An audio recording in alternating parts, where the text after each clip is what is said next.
গণ আক্রোশ বলে একটা কথা আছে না, গণ আক্রোশের কারণে, যেমন আমার নিজের বাড়ি সিরাজগঞ্জ, এনায়তপুর থানায় যে ঘটনাটা ঘটেছে, এটা তো যে মারা গেছে কিন্তু 13 জন বা 14 জন, কিন্তু ওইখানে একটা বা দুইটা সাব ইন্সপেক্টর ছিল যাদের ভিডিও ফুটেজ আমাদের কাছে আছে, যে ডিউরিংয়ে যে বিশেষ করে ইলেকশনের সময় এত বেশি ওরা খারাপ টর্চার করেছে যে ওদের নাকি কোঠা করে দিয়েছিল, যে অ্যারেস্ট করতে হবে কোঠা, প্রত্যেক সাব ইন্সপেক্টর 10 জন 15 জন, না কাউকে না পেলে শ্রমিক থেকে ধরে নিয়ে যারা কোঠা পূরণ করতো। তো যাই হোক, তো এরকম একজন বা দুজন সাব ইন্সপেক্টর মানে খুব এনায়তপুর আপনার যারা একজন মানুষরা জানেন, মানুষরা একটু রিসোর্সফুল, পয়সা করি আছে, ব্যবসায়ী, তো ন্যাচারালি যাদের ওদিকে আগ্রহ তো ওইটা করতো, তো প্রচণ্ড ক্ষোভ ছিল। এখন সেই ক্ষোভটা ইতিমধ্যে অনেকে নাকি 2-1 বার ট্রান্সফারে টাকা চলেও আসছে, কিন্তু ওই যে ক্ষোভটা রয়ে গেছে, ওরা তো মনে করেন এনায়তপুর থানা পুলিশ যখন সুযোগ পেয়েছে, আপনি দেখেছেন যে 13-14টা ছেলে মারা গেছে আমার আপনার ছোট ভাই, এবং এরা খুবই মানে খুব দরিদ্র ঘর থেকে এরা আসছে, এবং আমরা তো জানি যে এই গত 10-15 বছরে শুধু পলিটিক্যাল পরিচয়ে যে রিক্রুট হয়েছে তা না, পলিটিক্যাল পরিচয় লেগেছে, সাথে আবার দাক্ষিণ্য লেগেছে। তো এই যে তারা, এবং এই টাকাগুলো, আমি তো জেলে ছিলাম, আমি একজন কারারক্ষীর ব্যাপারে জানি যে সে পরে সুইসাইড করলো। হ্যাঁ, কেন? যে তার বাবা টাকাটা যে দিয়েছিল চাকরি নেওয়ার সময় সুদে টাকা দিয়েছিল, সে টাকা শোধ করতে পারছে না, সে সুইসাইড করলো। তো আপনি দেখবেন খোঁজ নিয়ে, ওই দলীয় পরিচয় চেতনা ফেতনা যাই থাকুক না কেন, ওটাও লেগেছে, আবার সাথে এটা লেগেছে। এই টাকাগুলো তো ওরা এখন ওর বাবা মা বলতেছে আমি টাকা দিব কোথায়, আমার ছেলেও গেল, টাকাও গেল, সবই গেল। তো এই যে জিনিসগুলো ভিক্টিমাইজ হচ্ছে, কিন্তু ওরা গণ আক্রোশের শিকার হচ্ছে। তো এইটা থেকে যে ভাই যারা এই কাজগুলো করেছে, আমরা ছেড়ে দিব তাদেরকে? বলেন, বিনা কারণে 12 বছর জেলে, আমি 8.5 বছর 3.5 বছর ফর্মাল জেল, কোনো অপরাধ ছিল না, আমার অপরাধ কর্তব্য অবহেলা। 100% কপার কন্ডেন্সারে তৈরি ভিশন ফ্রিজ, তাই গুণে মানে অটুট থাকে বছরের পর বছর। সিরাজগঞ্জ জেলার এসপি ওখানকার পরিস্থিতি নিয়ে পুলিশ হেডকোয়ার্টারে কার সাথে যোগাযোগ করবে? কার সাথে যোগাযোগ করতে পারছে না। খুলনার পুলিশ কমিশনার ও যোগাযোগ করবে, এই যে ওখানকার অবস্থাটা জানাবে, ডাইরেকশন চাইবে, কার কাছে চাইবে? কেউ তো নাই। এখন তো পুলিশ হেডকোয়ার্টার্সে আইজি থেকে শুরু করে অল যারা ইয়েছে তারা কেউ নাই, কাউকে পাচ্ছে না, ওরা তো দিশেহারা।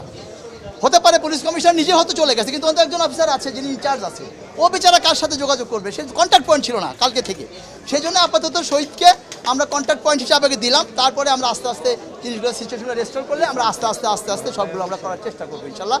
যেহেতু আপনাদের সবার সহযোগিতা আছে, আন্তরিকতা আছে, এটা শুধু আমরা খুব শীঘ্রই ইমপ্লিমেন্ট করে ফেলতে পারবো। তবে আমাদের শুধু অনুরোধ সেই আমাদের বিজয়ী বীরদের কাছে, যে আপনাদের বিজয় অর্জন হয়ে গেছে, প্রাথমিক বিজয় অর্জন হয়েছে।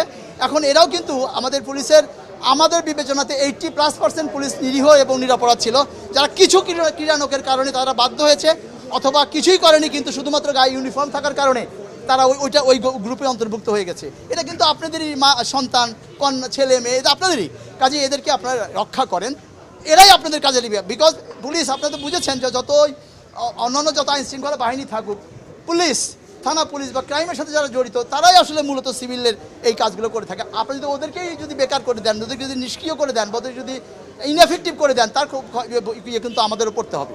তো সেই দিকে লক্ষ্য রেখে আমাদের যা হয়েছে, আমাদের চেয়ারম্যান সাহেব, মানে আমাদের চেয়ারম্যান বলতে আমাদের বিএনপির চেয়ারম্যান সাহেবের সাথে এবং মহাসচিব সাহেবের সাথে আমাদের কাছে কথা হয়েছে, ওনাদের কাছে সহযোগিতা চেয়েছি যে আপনারা রেস্টোরিংয়ের জন্য আমাদেরকে সহযোগিতা করেন, এবং ওনারা বলেছেন যে আপনাদের আমরা করবো, আপনাদের কী কী করতে হবে আপনারা সেভাবে আপনারা বলেন। বিকজ ওনারা তো আমাদের পুলিশের ইন্টারনাল টেকনিক্যালিটিসগুলো তো জানে না, তো সেই জন্য ওনারা সম্মতি দিয়েছে। এবং আমি যতটুকু শুনেছি, আমার এক কলিগ আসলেন যে এখনও আমাদের মহাসচিব মহোদয় এবং স্ট্যান্ডিং কমিটির মেম্বার মির্জা আব্বাস সাহেবের সাথে তারা মিটিং করেছে, এবং সমস্ত ঢাকার নগর শহরের সবাইকে ডেকেছে, ওরা ব্রিফ করে দিচ্ছে, এবং ওনাদের মাধ্যমে সারা দেশে ওই মেসেজটা যাবে এই কমিটি, আমি শুনতে পেরেছি। ধন্যবাদ তাদেরকে পুলিশের পক্ষ থেকে। As one of the victims আমি বলতে পারি, আসলে মানুষের অনেক সংক্ষুব্ধতা আছে, তো অনেক সংক্ষুব্ধতা আছে, তারই বহিঃপ্রকাশ ঘটছে। আমরা আশা করি আমাদের বাংলাদেশিরা এটা আমরা অনেক ইমোশনাল এবং অনেক অনেক অনেক ল অ্যাবাইডিং, কারণ আমাদের সাথে আপনারাই ভালো জানেন, বাট সেইগুলো আমরা অ্যাড্রেস করার জন্য করতে যাচ্ছি। আজ পুলিশ অফিসার্স মেস ঢাকায় স্বৈরাচারী শেখ হাসিনার দুঃশাসনকালে নিগৃহীত, চাকরিচ্যুত, অন্যান্যভাবে বঞ্চিত পুলিশের সাবেক ও বর্তমান কর্মকর্তা কর্মচারীদের উপস্থিতিতে দেশের সামগ্রিক পরিস্থিতি ও বাংলাদেশ পুলিশের সংকট নিয়ে বিশদ আলোচনা করা হয়।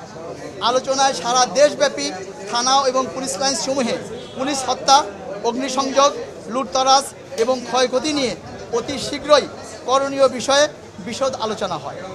বিদ্যমান পরিস্থিতিতে পুলিশের চেইন অফ কমান্ড ভেঙে পড়ার প্রেক্ষিতে পুলিশের বিভিন্ন ইউনিটের কার্যক্রম চালু রাখার লক্ষ্যে পুলিশ সদর দপ্তরের অতিরিক্ত মহাপুলিশ পরিদর্শক জনাব AKM শহীদুর রহমানকে বাংলাদেশ পুলিশের সকল ইউনিটের সাথে যোগাযোগের জন্য কন্ট্যাক্ট পয়েন্ট বা কন্ট্যাক্ট পার্সন হিসাবে দায়িত্ব পালনের জন্য সর্বসম্মতভাবে মনোনীত করা হয়েছে। বাংলাদেশ পুলিশের আপনাদের মাধ্যমে বাংলাদেশ পুলিশের সকল ইউনিটকে অতিরিক্ত মহাপুলিশ পরিদর্শক জনাব শহীদুর রহমানের সাথে যোগাযোগ করার জন্য অনুরোধ করা হলো। নিবেদক নির্যাতিত নিগৃহীত অবসরপ্রাপ্ত পুলিশ কর্মকর্তা ও কর্মচারীদের পক্ষে খান সাইদ হাসান, ডিআইজি চাকরিচ্যুত। আপনারা বলেছেন থানা খালি কেন, আরেকজন আমাদের সাংবাদিক ভাই বলেছেন ট্রাফিক পুলিশ নাই। এটা তো ন্যাচারালি এখন তো আপনি নিজে বুঝছেন যে এখন তো একটু বিশৃঙ্খলা চলছে, ওইটাকে রেস্টোর করার জন্যই আমাদের এই প্রচেষ্টা। আপনারা যদি সহযোগিতা যেভাবে করছেন, আপনাদের যেভাবে আমরা সহযোগিতা দেখছি, আমরা ইনশাল্লাহ আশাবাদী খুব শীঘ্রই